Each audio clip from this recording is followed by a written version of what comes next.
Okay, so this is a new paper that comes back to this issue of whether we can extract fresh water in large enough quantity economically and um, also sustainably, and what would this look like with global warmings that are projected. So to start with, let's look at this schematic from Wikipedia, which shows a system of condensation where we are using some sort of a fan to blow out warm air, which is basically then sucking in moist air at one end with an electrostatic air filter, which is passed through an evaporator which has refrigeration, which is then flowing out back here into a compressor and the condenser. It's a regular cooling system which is going to squeeze out water vapor from the air that is being taken in, and it has to be moist air, which just means that the amount of energy that is needed to extract water from the air is going to depend on how moist it is, and that's always a big consideration as to how much energy it takes. And this is true for desalination as well. Desalination seems like a fairly well established, straightforward process, but in terms of energy it's still very expensive, and of course in terms of what we will do with all the salt that's left behind, the brine that's created when you remove fresh water from ocean water and desalination, that's going to add up very quickly if we keep doing desalination at larger and larger scales. These things of course have things like ozone generator to do the cleaning of the water before it can be pumped and then passed through the filters and provided as drinking water at the other end. The energy calculations are indicated this way, where we're looking at minimum energy requirement or least work, looking at the humidity ratio in terms of kilogram of water per kilogram of air that you can extract, and the ambient temperature. If saturation is high, of course you will have a lower energy demand in terms of kilograms per kg of air or water, but that of course depends also on then how do you transport that water, who has access, quantity, quality. Access are always big deal, are a big deal for water problems. But it's clear that most of the world is facing water stress, physical and economic water issues, and this shows that if relative humidity drops and you have high temperatures, then you will need more and more energy because you have to cool it, and you have to literally extract drops of water when the relative humidity is so low. Obviously, it's not a hard argument to make that energy considerations for condensation cooling are very high. Air is here. This is a system that is sold by a company called My3 Aquatech in India, which comes and establishes or implements or puts a system that looks like a refrigerator or a water cooler, which has a flow-through system. So air is drawn in through the air filter, moisture-laden air passes over the cold surface, condensed water collects in a tank. So the patented technology that this company has is some kind of a salt that is able to dissolve water in it, so basically using hygroscopic properties, and then that salt is recycled. So I won't go into the details, but then ozonization is done, collected water is filtered, remineralized, and passed through UV to clean it, and then you get drinking water. The capacity in terms of liters per hour, the cost, maintenance, etc. are going to be an issue as well. But I just wanted to point out that there is a system that's in the market in India, and there are many such systems across. There are many countries which are using some kind of water harvesting from the air to drive irrigation, drinking water, or other applications. This new paper, which came out in Science Report, which is a Nature franchise. Sorry, I forgot to put the link there. Let me put that and come back in a second. Hold on.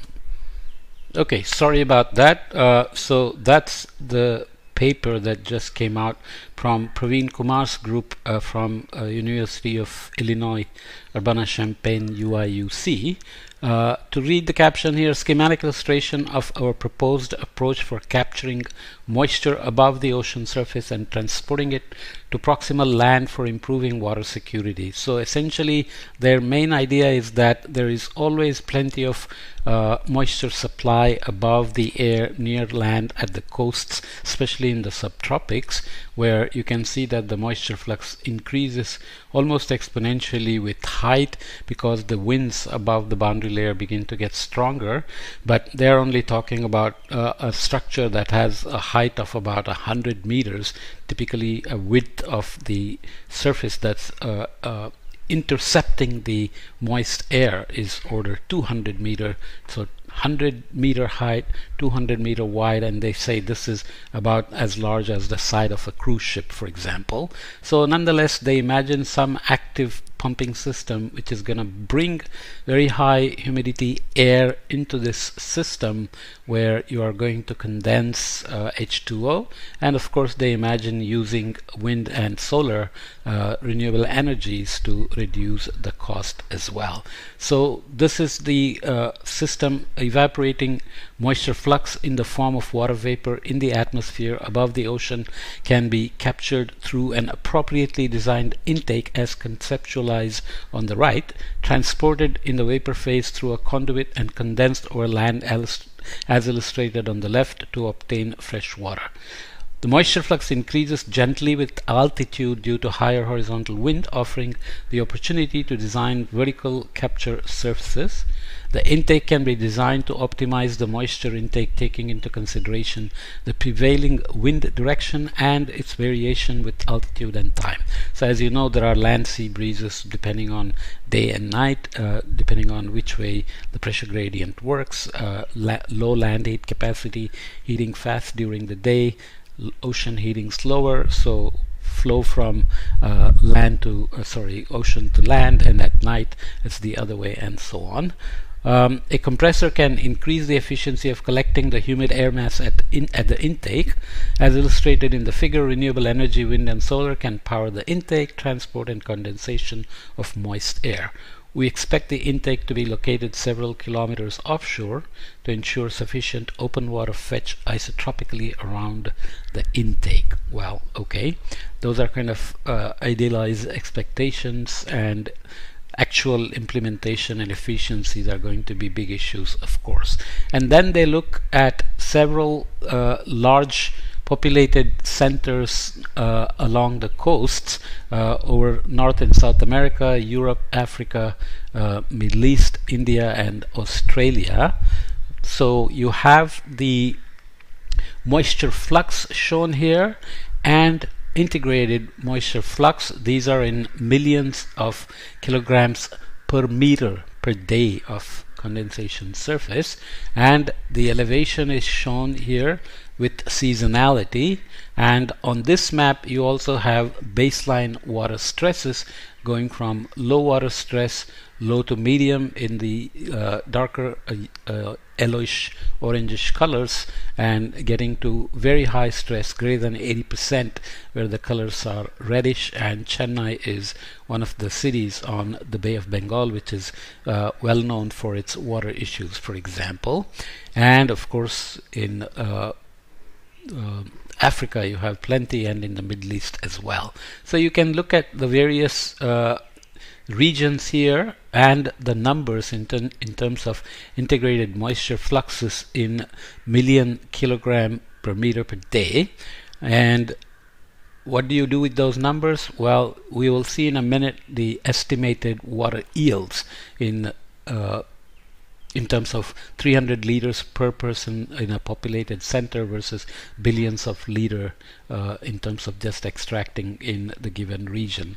But nonetheless, you can see the seasonality, northern hemisphere versus southern hemisphere. You expect inverted kind of seasonalities in the subtropics. So basically they are focusing on the subtropics, where the downwelling branch of the Hadley cell and the drier regions, especially desert regions, create lots of water stresses, and they're expected to get worse with global warming.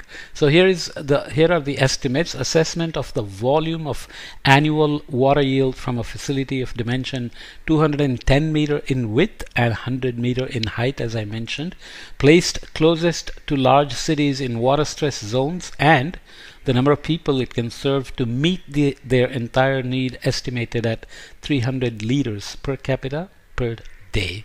So you have various regions: ocean, sea and gulf, Persian Gulf, Balearic Sea, Bay of Bengal, Persian Gulf, Indian Ocean. So depending on the country, Arabian Sea. So Pakistan, India are of course highly stressed with population pressures as well.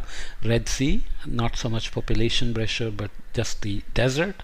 Same for Australia. Israel is doing very well with desalination up and down the coast, so they are always trying to squeeze every drop of water possible for agriculture and for domestic use, and Libya and Chile and so on.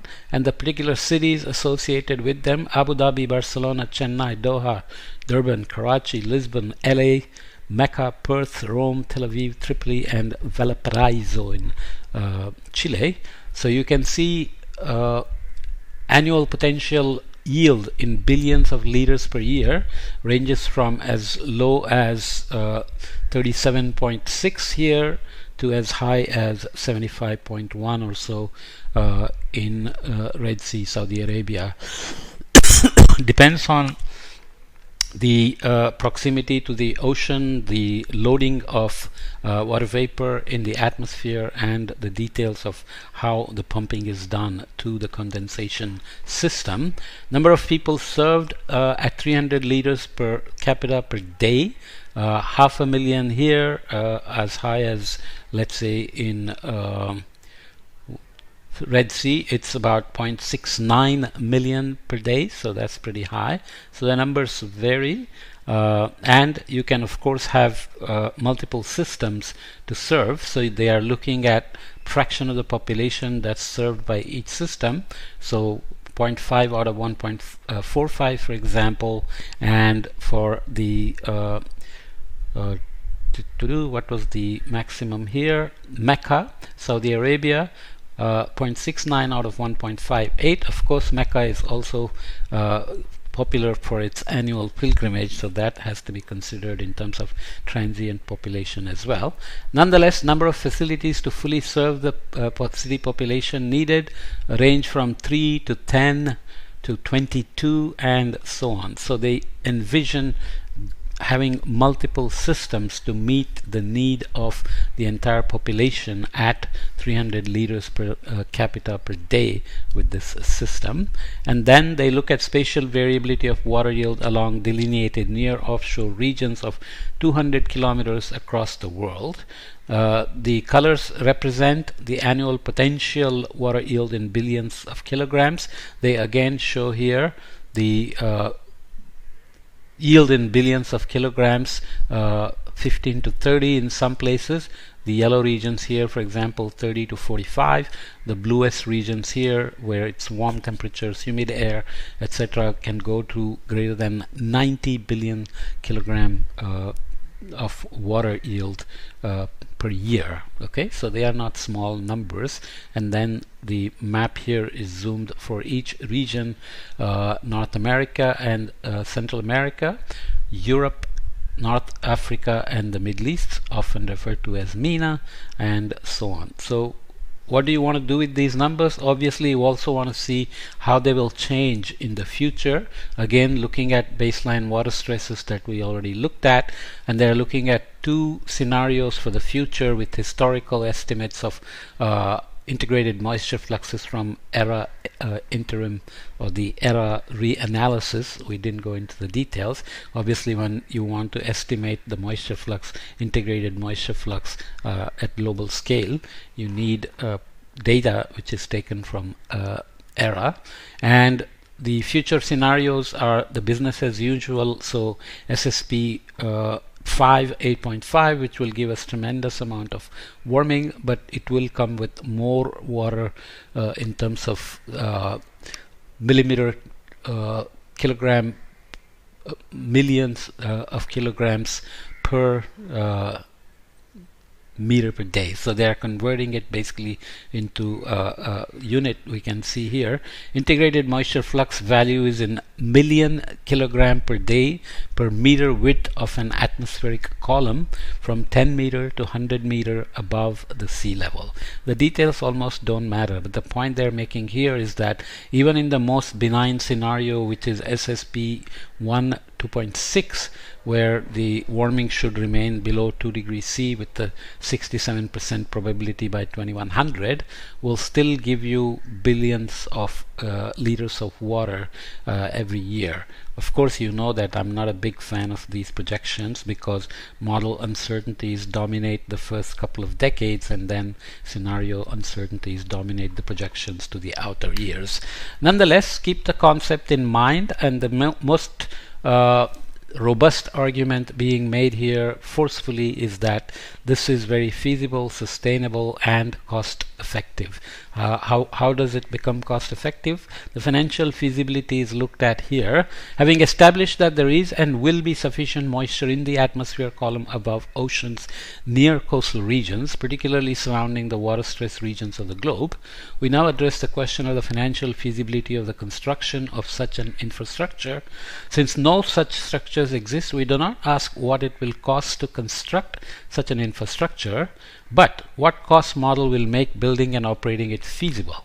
Okay, so what will make it feasible to invest in such systems? In other words, can we characterize the upper bound of cost structure to be competitive with the current technologies, assuming that the marginal cost of water doesn't increase? So then you just compare what people are doing, like desalination, and then you say, how does this new system compare? We assume that the cost of building a facility for collection and condensation of atmospheric vapor is US $600 million, approximately that of building a large cruise ship or an oil rig. We further assume that the facility is amortized, so its value is written off over a 30-year period with a current interest rate of 3.75%, so you can think of it as a discount rate. We also assume a present-day operational cost of $175,000 per day with an inflation rate of 2.06%, so the operational cost will keep going up at that rate. The average in the USA over the past 20 years has been this inflation rate. Assuming that 500,000 people benefit from such a facility, the annual cost to build is $67 per beneficiary, and annual cost to both build and operate the facility is at $241 per beneficiary. In terms of the volume of water, this results in an annual cost of $2.20 per 1,000 liters of water, which is competitive with the production cost of desalination plants. That's the main argument. However, even after several decades of technological improvement, desalination plants have environmental effects associated with waste disposal. So getting rid of salt is a big problem. The desalination process produces a residual that is significantly warmer and saltier than that of the input. This residual is released into the sea, where it increases the salinity level and becomes detrimental to the marine ecology. In contrast, we believe that the process outlined here to capture water vapor that evaporates naturally over the ocean and transport and condense it to produce liquid water will have no significant environmental impacts in terms of byproduct generation. Of course, if you talk to social scientists, they will immediately start looking at who will have access to this water, and how the environmental justice and equity will be served, and how poor people will be affected by such systems, and so on and so forth, which are not addressed here. Only technical and economic feasibilities are considered, and you can take it for what it is and do further research if you are interested in this kind of direction. Okay, nonetheless, it's a new idea, comes from a credible group, so I just wanted to report it. Okay.